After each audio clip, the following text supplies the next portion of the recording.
ಸರಿಯಾಗಿ ತಿಳ್ಕೋಬೇಕು, ಚೆನ್ನಾಗಿ ಅರ್ಥ ಮಾಡ್ಕೊಂಡು. ಯಾಕೆ ಅರ್ಥ ಮಾಡ್ಕೊಂಡು ನೀವು ಯಾಕೆ ಬರ್ತೀರಿ? ಯಾವುದೇ ಕೆಲಸ ಮಾಡಕ್ ಹೋದಾಗ ಒಳ್ಳೆ ಕೆಲಸ ಸುಮಾರು ಒಳ್ಳೆ ಕೆಲಸ ಮಾಡಕ್ ಹೋಗುವಾಗ ಸಹಿತ ನೀವು ಬೆನ್ನೆ ಎಕ್ಸಾಂಪಲ್ ಯಾವ ಬೆನ್ನು ಅಂತ ಅಂದಾಗ ಹೊಲ ಕೆಲಸ ಮಾಡುವಾಗ ಹೊಲ ಚೆನ್ನಾಗಿ ಬೆಳೀತು ಅಂದ್ರ ಡೈಲಿ ಬರ್ತೀವಿ. ಯಾಕೆ ಬರಲ್ರಿ? ಜಾಬ್ ಸಣ್ಣ ಜಾಬ್ ಇದ್ರೆ ಬರ್ತೀವಿ. ಇಲ್ಲಿ ಬಿಸಿ ಆಗ್ಬೇಕು. ನಾನು ಚರ್ಚಿಂದ ಯಾವ ಬಿಸಿ ಚರ್ಚಿ ಬರ್ತೀವಿ. ಬರಲ್ಲ. ಯಾಕೆ? ಬಿಸಿ. ಇದರಲ್ಲಿ ಏನಾದ್ರು ಅವಶ್ಯಕತೆ ಇರಬೇಕು. ಅವಶ್ಯಕತೆ ಇದ್ದಾಗ ಚರ್ಚಿಗೆ ಬರೋದು, ಅವಶ್ಯಕತೆ ಮುಗಿದ್ರೆ ಚರ್ಚಿ ಬಿಟ್ಕೊಡ್ಬೇಕು. ಇದು ನಾನು ಹತ್ತಿದ್ದು ಈ ಬೆಂಗಳೂರು ಹತ್ತಿರ್ತೀನಿ. ಅದು ಏನ್ ಮಾಡ್ಕೊತ ಒಂದು ಮೇಲ್ 2 ವಸ್ತು ಓದಾಗ ಏನ್ ವಸ್ತು ಓದಿರೋದ್ರೆ ಈಗ ಆದಿಕಾಂಡ 1, 2, 3 ನಿಮ್ಗೆಲ್ಲ ಗೊತ್ತಿರ್ಬೋದು. ಆದಿಕಾಂಡ ಓದೋರಿಗೆ ಕತ್ತಲಿತ್ತು, ಬೆಳಕು ಉಂಟು ಮಾಡ್ತಾ, ಆಮೇಲೆ ಎಲ್ಲ ಹಣ್ಣಿನ ಗಿಡ ಉಂಟು ಮಾಡ್ತಾ, ಮನುಷ್ಯನ ಉಂಟು ಮಾಡ್ತಾ, ಎಲ್ಲ ಹಗಲು ರಾತ್ರಿ ಬೆಳಕು ಎಲ್ಲ ಉಂಟು ಮಾಡಿದಲ್ಲ ಸೈತನ್ ಬಂದನಲ್ಲಿ ಸೈತನ್ ಎಲ್ಲಿ ಬಂದ ಹೇಳ್ಬೋದು.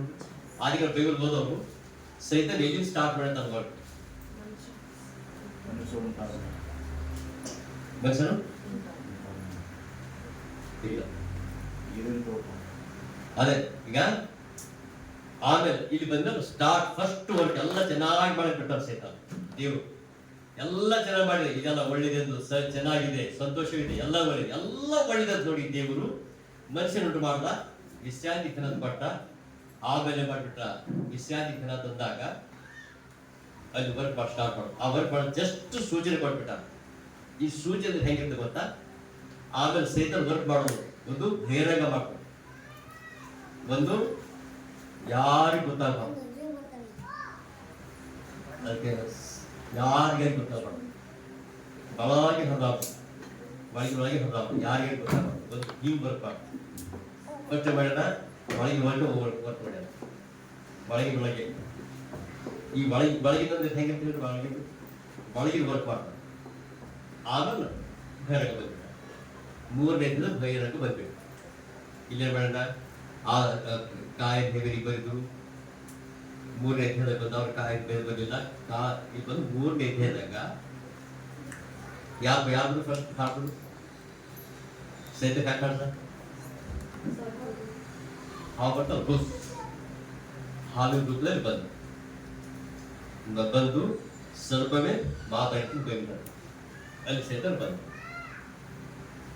ಆಮೇಲೆ ಇಲ್ಲಿ ಮುಗಿತದೆ ಅಂತೀನಿ ವರ್ಕ್ ಸ್ಟಾರ್ಟ್ ಮಾಡು. ಫಸ್ಟ್ ಎಲ್ಲ ಒಳ್ಳೇದು ಮಾಡು. ಆಮೇಲೆ ಹೊಸ ಒಡಂಬಡಿಕೆಯಲ್ಲಿ ಮತ್ತಾಯ 1, 2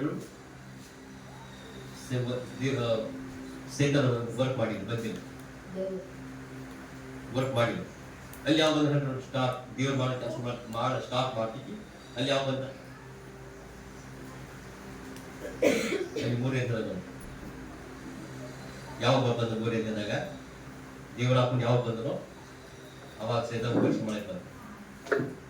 ಹಾಗೆ ಮಾಡ್ತಾನ. ನೀವು ಯಾವಾಗ ನೀವು ಒಳ್ಳೆ ಕೆಲಸ ಮಾಡಿದ್ರೆ ಚಂದ ಬದುಕ್ತೀರ ಅಂತ ಅಂತೀರಲ್ಲ, ಅಂದ್ರೊಳಗೆ ಬರ್ತಾರ. ಚೆನ್ನಾಗಿ ಮನೆ ಕಟ್ಟಿದಾಗ ಬಿಜಿ ಆಗಿರ್ತೀವಿ. ಸಾಲ ಮಾಡ್ಕೊತೀರಲ್ಲ, ಸಾಲ ಮಾಡ್ಕೊಂಡ್ರೆ ಬಿಜಿ ಆಗಿರ್ತೀವಿ.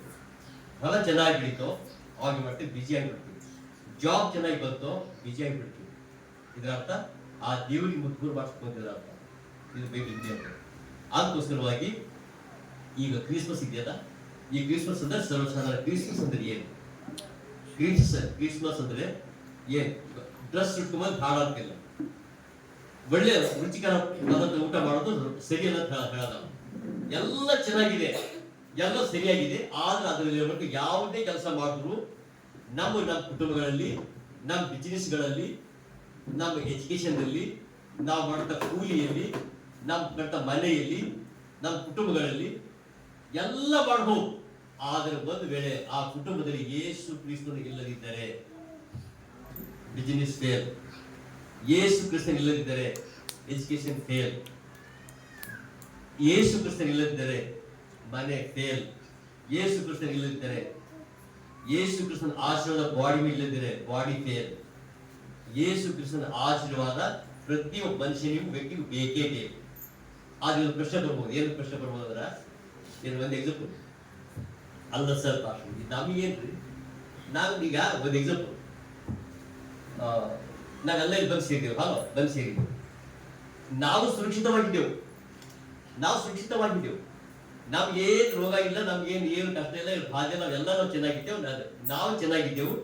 ಹೊರಗಿದ್ದಾರಲ್ಲ ಅಲ್ಲಿ, ಆ ಹೊರಗಿದ್ದ ಜನರು ಯಾರು ಯೇಸು ಕ್ರಿಸ್ತನ ಪ್ರೀತಿ ಮಾಡ್ತಾ ಇಲ್ಲ, ಪ್ರಾರ್ಥನೆ ಮಾಡ್ತಾ ಇಲ್ಲ, ಚರ್ಚೆ ಬರ್ತಾ ಏನಿಲ್ಲ, ಅವರು ಚೆನ್ನಾಗಿದ್ದಾರ ಅಂತ ಹೇಳ್ಬೋದು ನಿಮಗೆ. ಅವರು ಚೆನ್ನಾಗಿದ್ದಾರ, ನಾವು ಚೆನ್ನಾಗಿದ್ದೆವು.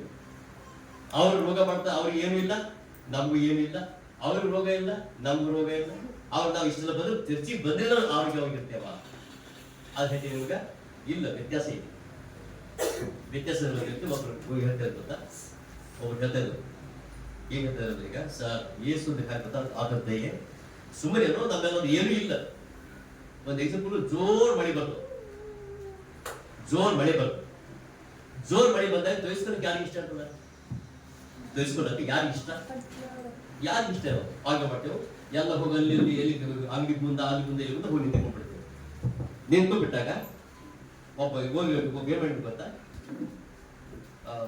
ನಮ್ಮ ಜೀವನದಲ್ಲಿ ಯೇಸು ಅಂತ ತಿಳ್ಕೊಬೇಕು ಅಂತಂದಾಗ ಹೆಂಗಿರ್ತದೆ, ಈಗ ಮಳಿ ಅದು ಭಿಕ್ಷಕರು ಎಲ್ಲೋ ಮಳಿ ಬಹಳ ಭಾರಿ ಭಿಕ್ಷೆ ಬರ್ತದೆ.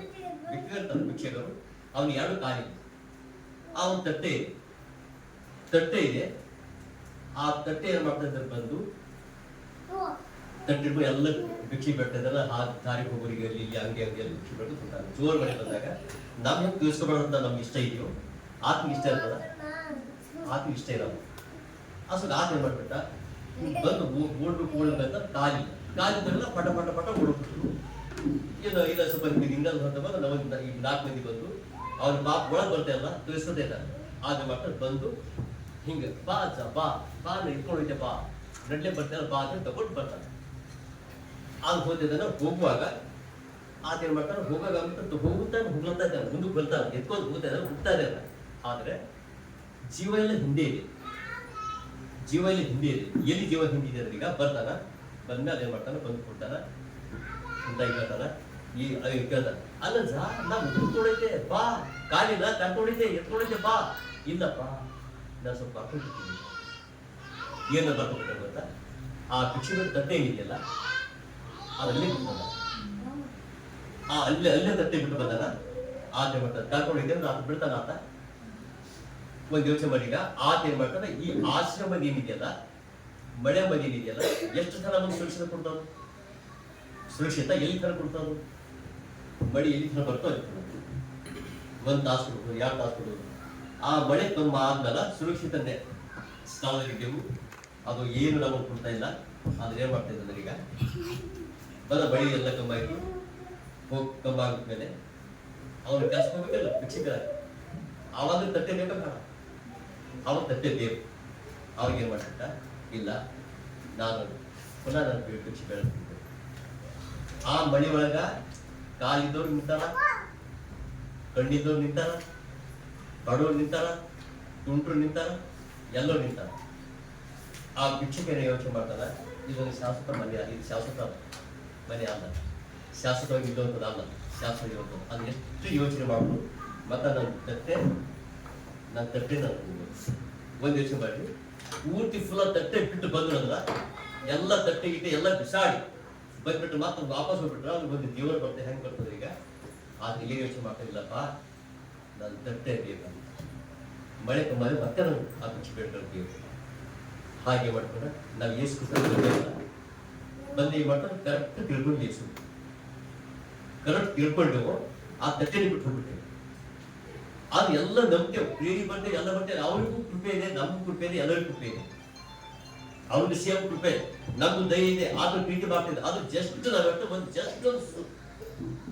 ಸಣ್ಣ ಒಂದು 10,000 ದುಡ್ಡು ಪೇಮೆಂಟ್ ಸಿಕ್ತು, ಭಾಳ ಖುಷಿ ಪಟ್ಟೆವು. ದೇವ್ರನ್ನ ಕೊಟ್ಟನಪ್ಪ, ದೇವ್ರಿಗೆ ಭಾಳ ಆಶೀರ್ವಾದ ಮಾಡೋದಕ್ಕೆ. ಆದ್ರೆ ದೇವ್ರ ಹೇಳ್ತಾನೆ, ಹಂಗಲ್ಲ, 10,000 ರೂಪಾಯಿ ಆಶೀರ್ವಾದ ಅಲ್ಲ, 20,000 ನಿನ್ಗೆ ಆಶೀರ್ವಾದ ಅಲ್ಲ, ಒಂದು ಜನಗಳ ಮನೆ ನಿನಗೆ ಆಶೀರ್ವಾದ ಅಲ್ಲ, ನನ್ನ ಆಸ್ತಿ ಕೊಡ್ಬೇಕಂತ ಯೋಚನೆ ಮಾಡ್ತೀವಿ. ಅವನ ಆಸ್ತಿ ಸಲ ನಾವು ಕಾಯಿದ್ದೀವಿ. ಅದು ಯಾರು ಕಾಯ್ದಾರ ಅಂದ್ರೆ, ಈಗ ಅಬ್ರಹಾಮ್, ಇಸಾಕ್, ಯಾಕೋಬರು ಹಂಗೆ ಕಾಯ್ದಾರ. ಹೆಂಗೆ ಕಾಯ್ದಾರ? ದೇವ್ರೆ ನೀನೇ ಕೊಡ್ಬೇಕಂತೆ ಅಂತ ಯೋಚನೆ ಮಾಡಿ. ಈಗ ಇಲ್ಲಿ ಕ್ರಿಸ್ಮಸ್ ಆದಲ್ಲ, ಈಗ ಕ್ರಿಸ್ಮಸ್ ಅಂದಾಗ ನಾವು ಯೇಸು ಕ್ರಿಸ್ತ ನಾವು ಏನು ತಿಳ್ಕೊಂಡಿವಿ? ನಾವು ಯೇಸು ಕ್ರಿಸ್ತ ಎಂಥವ್ರನ್ನ ತಿಳ್ಕೊಂಡಿವಿ? ಯಾಕಂದ್ರೆ ಒಂದು ಆ ಯೇಸು ಯಾರು, ಯೇಸು ಯಾರು ಮತ್ತೆ ವಾರ್ತೆ 2ನೇ ಅಧ್ಯಾಯ. ಯಾಕಂದ್ರೆ ದೇವ್ರ ವಾಕ್ಯ ನಾವು ನೋಡ್ತೀವಿ.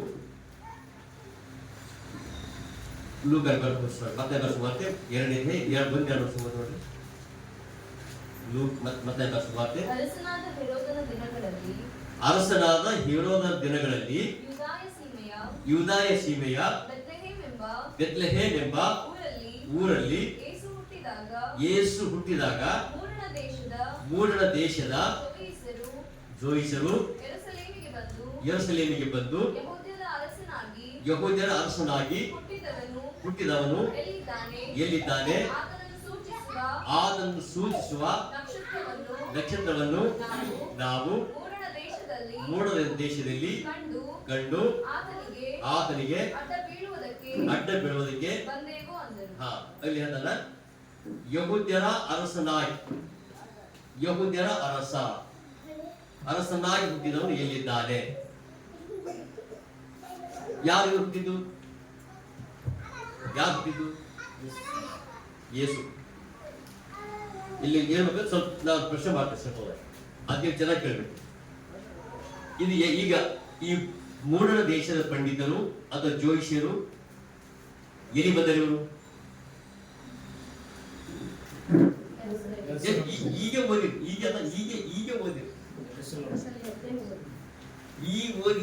ಓದಿ, ಈಗ ಬಂದ್ಬಿಟ್ರೆ ವಾರ ಆದ್ಮೇಲೆ ಹಾಗಾಗ್ಬೋದು. ಅದಕ್ಕೆ ಸ್ಟೂಡೆಂಟ್ ಭಾಗ ಫೇಲ್ ಆಗ್ಬಿಟ್ರೆ ಒಂದು ವರ್ಷನೆಲ್ಲ ಓದಿ ನೆನ್ಬಿಡ್ಬೇಕಲ್ಲ.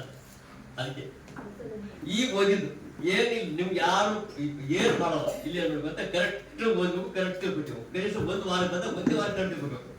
ಅಲ್ಲಿ ಎಲ್ಲಿ ಹೇಳ್ತಾರೆ, ಮೂಡಣ ದೇಶದ ಜ್ಯೋತಿಷರು ಅರಸನ ಮನೆಗೆ ಬಂದ, ಹೇರೋದ ಮನೆ. ಹೌದಾ? ಆ ಹೇರೋದ ಮನೆಗೆ ಬಂದು ಸರ್ವಸಾಧಾರಣ ಅರಸನಾಗಿ ಹುಟ್ಟಿದ ಆತನು ಎಲ್ಲಿದ್ದಾನೆ ಅಂದ್ರೆ ಅರಸನ ಮನೆಗೆ ಹುಟ್ಕೊಂಡು ಜನರಿಗೆಲ್ಲ ಕೇಳ್ಯಾರ, ನೋಡಪ್ಪ ಯೆಹೂದ್ಯರ ಅರಸ ಹುಟ್ಟಿರ್ತಾನೆ, ಇಲ್ಲಿ ಅವ್ರು ಬನ್ನಿ ಅಂತ ಕೇಳ್ಕೊಂಡ್ ಬಂದ. ಅಲ್ಲಿ ಬಂದಾಗ ಇಲ್ಲ ಅರಸ ಹುಟ್ಟಬೇಕಾದ್ರೆ ಎಲ್ಲಿ ಹುಟ್ಟಬೇಕು? ಈಗ ವ್ಯತ್ಯಾಸ ಇದ್ರು. ಈ ವ್ಯತ್ಯಾಸ ಈಗ ಅರಸನ ಮಗ ಹುಟ್ಟಿರೋದು ಅಲ್ಲಿ ಬೈಬಲ್ಗೆ ಇಲ್ಲ. ಅರಸನ ಮಗ ಹುಟ್ಟಿರೋದಿಲ್ಲ, ಅರಸನಾಗಿ ಹುಟ್ಟಿದವನು ಅಂತ ಹೇಳ್ದ.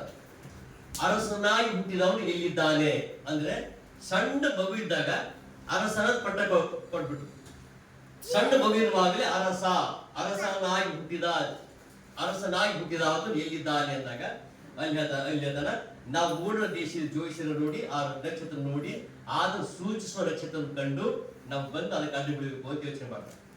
ಹಾಗಾಗಿ ಒಂದು ಯೋಚನೆ ಮಾಡಿ, ಈಗ ಅರಸನಾದ ಯೇಸು ಅವ್ ಕರೆಕ್ಟ್ ಅಂದ್ರೆ ಯಾರ ಮಗ? ಕರೆಕ್ಟ್ ಅಂದ್ರೆ ಯಾರ ಮಗ ಅಂದ್ರೆ ಮನುಷ್ಯನಾಗಿ ಬಂದ ಸಲುವಾಗಿ ಯಾರು ಕುಟುಂಬ ಹುಟ್ಟ್ಯಾನ? ಬಡಿಗೆ. ಆ ಬಡಿಗೆ ಕುಟುಂಬದಲ್ಲಿ ಹುಟ್ಟಿದಾಗ ಯೇಸು ಅರಸನ ಮನೆಗೆ ಅಂದ್ರೆ ಮೂಡಣ ದೇಶದ ಜ್ಯೋತಿಷ್ಯರು ಅರಸನ ಮನೆಗೆ ಯಾಕೆ ಹೋಗ್ಬೇಕಾಗಿತ್ತು? ಯಾಕಂದ್ರೆ ಕರೆಕ್ಟ್ ಹುಟ್ಟಬೇಕಾಗಿತ್ತು ಬಡಿಗೆನಲ್ಲಿ, ಬಡಿಗೆ ಫ್ಯಾಮಿಲಿ, ಬಡಿಗೆ ಕುಟುಂಬದಲ್ಲಿ. ಆ ಬಡಿ ಕುಟುಂಬದಲ್ಲಿ ಹುಟ್ಟಿದಾಗ ಯೇಸು ಅಂದ್ರೆ ಅರಸನಾಗಿ ಹುಟ್ಟಬೇಕಾದದ್ದು ಅರಸನ ಮನೆಗೆ ತಿಳ್ಕೊಂಡ್ಬಿಟ್ರಿ. ಅರಸನಾಗಿ ಹುಟ್ಟಿದಾಗ ಬಂದಾಗ ಅಲ್ಲಿ ಮಾಡ್ಬೇಕಾದ ವಿಷಯ ಏನಾಗಿತ್ತು ಅಂದ್ರೆ, ಈಗ ಯೇಸು ಕ್ರಿಸ್ತ ನಿಜವಾಗಿ ದೇವಕುಮಾರ ಹೌದು, ಇದು ಆತನು ಸೂಚಿಸುವ ನಕ್ಷತ್ರ, ಆತನನ್ನ ಸೂಚಿಸುವ ನಕ್ಷತ್ರ, ಆತನ ಗುರುತು ಕೊಡುವಂತ ನಕ್ಷತ್ರ, ಆತನ ಸೂಚನೆ ಕೊಡುವಂತ ನಕ್ಷತ್ರ. ಆತನ ಕಂಡು ನಾವು ಅದಕ್ಕೆ ಕಂಡು ಅಡ್ಡ ಬಿದ್ದು ನಾವು ಆತನಿಗೆ ಅಡ್ಡ ಬೀಳ್ಬೇಕಂತ ಆತನಿಗೆ ಆರಿಸಬೇಕು ಅಂತ ಪಂಡಿತ ಹೇಳ್ತಾನೆ. ಆ ಪಂಡಿತ ಹೇಳಿದ್ರೆ ಆ ದೃಶ್ಯದಲ್ಲಿ ಎರಡು ವ್ಯತ್ಯಾಸ ಇದೆ. ಆಮೇಲೆ ಹೇಳ್ತಾನ, ಜ್ಯೋತಿಷ್ಯರು ಎಲ್ಲ ಗ್ರಹಗಳಿರ್ತಲ್ಲ, ಈಗ ಗ್ರಹಗಳೇ ಬರ್ತಲ್ಲ, ಅದು ಶುಕ್ರ ಗ್ರಹ, ಆ ಗ್ರಹ, ಈ ಸೈಂಟಿಸ್ಟ್ ಅಲ್ಲ, ಆ ಸೈಂಟಿಸ್ಟ್ಗಳಿಗೆಲ್ಲ ದೇವರ ಬಿಟ್ಟ ಆ ಇದರಲ್ಲಿ ಗ್ರಹಗಳಲ್ಲಿ ದೇವರು ಕಾಣಿಸ್ ಗುರುತುಪಟ್ಟು. ಆಮೇಲೆ ಬರ್ತ ಕುರುಬರಿಗೆ ಆ ಕುರುಬರಿಗೆ ದೇವ್ರ ಮುಖಾಮುಖಿ ಬಂದ ಏನ್ ಹೇಳ್ಬಿಟ್ಟ, ಆ ಸೀಮೆಯಲ್ಲಿ ಕುರುಬರು ಹೊಲದಲ್ಲಿ ಇದ್ದುಕೊಂಡು ತಮ್ಮ ಕುರಿ ಹಿಂದೆ ಕಾಯ್ದುವಾಗಿ ಕರ್ತ ದೂತನ ಬಂದು ಅವ್ರ ಇದಕ್ಕೆ ಕಾಣಿಸ್ಕೊಂಡು, ಇವ್ರಿಗೆ ಹಿಂಗ್ ಕಾಣಿಸ್ಕೊಂಡು, ಸೈನ್ಸ್ಗಳಿಗೆ ಹಾಗೆ ಕಾಣಿಸ್ಕೊಂಡು. ಆದ್ರೆ ಇರೋದು ಬಡಿಯರ ಮಗ. ಈ ಬಡಿಯರ ಮಗ ಅಲ್ಲಿ ಹೇಳ್ತಾರೆ, ಬಡಿಯರ ಮಗನಾಗಿರೋದ್ರಿಂದ ಅರಸನ ಮನೆಗೆ ಹೋಗಿದ್ದ. ಅರಸನ ಮನೆಗೆ ಹೋದಾಗ ಅವನು ನಿಜವಾಗಿ ದೇವಕುಮಾರ್ ಹೌದು ಇಲ್ಲ ಅಂತಂದಾಗ ಇನ್ನು ಅದು ಜೊತೆ ಓದಿ ಅದು ಎರಡು ಲೂಕನ ಸುವಾರ್ತೆ 2ನೇ ಅಧ್ಯಾಯ ಅದರ 35 1 35 ಲೂಕನ ಸುವಾರ್ತೆ 1:35 ಅದಕ್ಕೆ ದೂತನು ನಿನ್ನ ಮೇಲೆ ಪವಿತ್ರಾತ್ಮ ಬರುವುದು ಪರಾತ್ಪರ ಶಕ್ತಿಯ ನೆರಳು ನಿನ್ನ ಮೇಲೆ ಬೀಳುವುದು ಆದ್ದರಿಂದ ಹುಟ್ಟುವ ಆ ಪವಿತ್ರ ಶಿಶು ದೇವರ ಮಗನೆನಿಸಿಕೊಳ್ಳುವುದು ನೆರಳು ನಿನ್ನ ಮೇಲೆ ಕನ್ಯೆ ಅಂದ್ರೆ 10 ಹಿಡ್ಕೊಂಡು 12 ವರ್ಷ ತನಕ ಕನ್ಯೆ ನಿನ್ನ ಕನ್ಯೆ ಮರಿಯಳು ಗರ್ಭದಲ್ಲಿದೆ, ದೇವರ ಮಗನೆನಿಸಿಕೊಳ್ಳುತ್ತಾನೆ, ಪವಿತ್ರ ಆತ್ಮ ನೆರಳು ನಿನ್ನ ಮೇಲೆ ಬರುವುದು. ಪವಿತ್ರ ಆತ್ಮ ನೆರಳು ನಿನ್ನ ಮೇಲೆ ಬರುವುದು. ನೆರಳು ಏನಾಗಿರ್ಬೋದು? ನೆರಳು ಹೆಂಗಿರ್ತದೆ? ನೆರಳು ಗೊತ್ತಿಲ್ಲ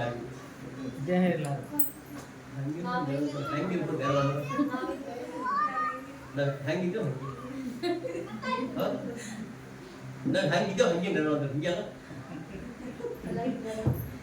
ನೆರಳು ಅಂದ್ರೆ ಹೆಂಗಿರ್ತದೆ? ನೆರಳು ಹೆಂಗಿರೋದು ಹೆಂಗಿದ್ದೋ ಹಂಗೆ, ಗಿಡ ಹೆಂಗಿದೋ ಹಂಗೆ, ಆಡ್ ಹೆಂಗಿದೋ ಹಂಗೆ, ದನ ಹೆಂಗಿದೋ ಹಂಗೆ, ಹಿಂಗೆ ಅಲ್ಲ. ನೆರಳು ಹೆಂಗಿದೆ ಅಂದ್ರೆ ಈಗ ಹಾಗೆ ನೆರಳು ಹೆಂಗಿದೆ ಅಂದ್ರೆ ನೆರಳು ಹೆಂಗಿದೆ ಹಾಗಿದೆಯೋ ಹಾಗೆ ಇದೆ. ಆದ್ರೆ ನೆರಳು ಛಾಯೆ ಅಂದ್ರೆ ಹೆಂಗಂದ್ರೆ ಅದು ಗುರುತು. ಅದು ಹೆಂಗಿದೆ ಗೊತ್ತಾ? ನಾನು ಹಿಂಗೆ ಮಾಡಿ ಹಿಂಗೆ ಮಾಡ್ತೀನಿ ನೆರಳು, ಹೌದಾ? ಹಿಂಗೆ ನೋಡೋದು ನಡೀತದೆ, ನಾ ಡಾನ್ಸ್ ಮಾಡೋದು ಅಂದ್ರೆ ಇದಂತ ಹೇಗಿದೆ ಹಾಗೆ, ಅದಕ್ಕೆ ಛಾಯೆ ಅಂದ್ರೆ ಅದು ಹೀಗೆ ಅಲ್ಲಿ ಅದನ್ನ ಪರಿಶುದ್ಧಾತ್ಮ ನಿನ್ನ ಮೇಲೆ ಬರಲು, ಆ ಪರಿಶುದ್ಧಾತ್ಮ ನೆರಳು ನಿನ್ನ ಮೇಲೆ ಬೀಳುವುದು, ಆ ಪವಿತ್ರವಾದ ಶಿಶು ಅಂದ್ರೆ ಅರ್ಥ ಅಲ್ಲಿ ಆಟ ಬಂದಿಲ್ಲ. ಛಾಯೆ ಗುರುತು ಅಂದ್ರ ಆ ಪರಿಶುದ್ಧಾತ್ಮ ನೆರಳು ಅಲ್ಲಿ ಬಂದಾಗ ಇದರ ಅರ್ಥ ಆ ದೇವ್ರು ಹೆಂಗಿದ್ರು ಹಾಗೆ ಆ ನೆರಳು ಬಂದು ಬಿತ್ತು ಅಂತ ಅರ್ಥ. ಈಗ ಬಂದು ಬಿತ್ತು ಆ ಪರಿಶುದ್ಧವಾದ ಶಿಶು ಅದರ ನೆರಳು ಬಿದ್ದಾಗ ಆಕೆ ಗರ್ಭದಲ್ಲಿ ಮಗು ಮೂಡ್ತಾ ಇದೆ. ಗರ್ಭದಲ್ಲಿ ಮಗು ಮೂಡ್ತಾ ಇದೆ. ಆ ಗರ್ಭದಲ್ಲಿ ಮಗು ಮೂಡಿದಾಗ ಆತನ ಗರ್ಭದಲ್ಲಿ ಮಗು ಮೂಡ್ತಾ ಇದೆ. ಆ ಗರ್ಭದಲ್ಲಿ ಮಗು ಮೂಡಿದಂತ ಫಸ್ಟ್ ಅದನ್ನ, ಆದರೆ ಗರ್ಭದಲ್ಲಿ ಮಗು ಮೂಡಿದಾಗ ಅದು ಹೆಂಗ್ ಬೆಳೀತಾ ಇದೆ ಅಂದ್ರೆ ದೇವ್ರ ಮಗುನೇ ಬೆಳೀತಾ ಇದೆ. ಆ ದೇವ್ರ ಮಗು ಆಗಿ ಬೆಳೀತಾ ಬರ್ತಾ ಹೋದ ಹಾಗೆಲ್ಲ ಇಲ್ಲೇನ್ ಮಾಡ್ತಾರ, ದೊಡ್ಡವನಾಗಿ ಆ ಯೇಸು ನೀರಿನ, ಅದೇ ಯೇಸು ನೀರನ್ನ ದ್ರಾಕ್ಷಿಸನ ಮಾಡ, ಅದೇ ಯೇಸು ಸತ್ತವರನ್ನ ಜೀವ ಕೊಟ್ಟು, ಅದೇ ಯೇಸು ಕಣ್ಣಿಲ್ಲದವರನ್ನ ಕಣ್ಣು ಕೊಟ್ಟು, ಅದೇ ಯೇಸು ಸತ್ತು ಪುನಃ ಜೀವಂತ ಗೆದ್ದು ಬಂದ. ಅದ್ರಿಗೆ ಹೇಳ್ತಾನ ಕಾರಣ ಆ ಸತ್ತ ಜೀವಂತ ಹ್ಯಾಂಗ್ ಗೆದ್ದು ಬಂದ ಅಂದ್ರೆ ಎಕ್ಸಾಂಪಲ್ ಇಡೀ ಹಿಸ್ಟ್ರಿ ಎಂತ ದೊಡ್ಡ ವ್ಯಕ್ತಿ, ಎಂತ ದೊಡ್ಡ ಗಣ್ಯ ವ್ಯಕ್ತಿಗಳಾಗಿದ್ದರು, ಲೋಕದಲ್ಲಿ ಸತ್ತ ಜೀವಂತವಾಗಿ ಗೆದ್ದವ್ರು ಯಾರಿಗೆ ಒಂದೇ ಇದ್ದಾರ ಅಂತ ಹೇಳಿದ್ರು ಯೇಸುನೇ. ಹೇಳ್ತಾನ ಸತ್ತ ಜೀವಂತವಾದ ಆದ್ರೆ ಬಂದ್ಬಿಟ್ಟು ಎಲ್ಲ ಸತ್ತು ಹೋಗಿದ ಸತ್ತ